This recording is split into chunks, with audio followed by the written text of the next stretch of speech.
Assalamualaikum dan selamat pagi Malaysia.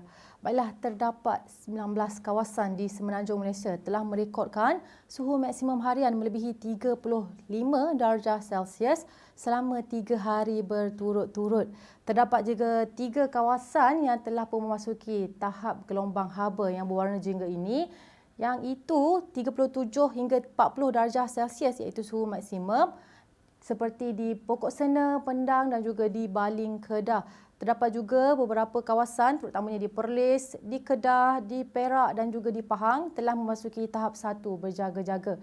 Jadi diingatkan kepada orang awam untuk minum air banyak-banyak supaya kekal terhidrat, hadkan aktiviti di luar rumah dan juga elakkan pembakaran terbuka.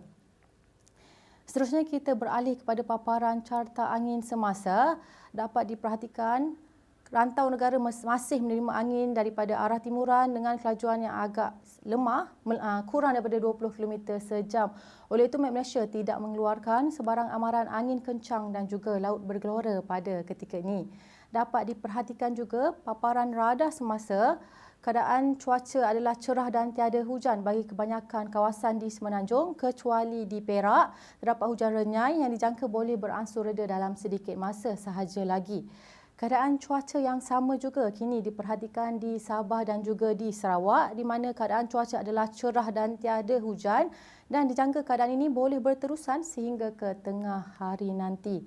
Dan pada cuaca sebelah petang, Met Malaysia meramalkan keadaan hujan berserta ribut petir dijangka kurang berlaku, namun masih lagi berpotensi untuk berlaku di bahagian pedalaman Semenanjung, iaitu di pedalaman Perak, di pedalaman Selangor, serta untuk Sabah dan juga Sarawak dijangka keadaan cuaca akan lebih tertumpu di bahagian pantai barat dan juga pedalaman Sabah, serta utara dan juga pedalaman Sarawak.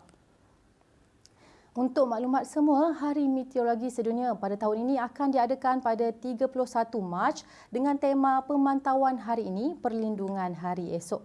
Jadi orang ramai dijemput untuk menyaksikan secara langsung sambutan Hari Meteorologi ini menerusi saluran YouTube Met Malaysia. Baiklah, sekian sahaja laporan cuaca yang dapat saya kongsikan pada ketika ini. Jadi sebelum kita berpisah, mari kita lihat ramalan cuaca bagi bandar-bandar utama dan indeks pencemar udara IPU di seluruh negara. Sekian, saya Anissa Asma. Assalamualaikum dan salam Malaysia Madani.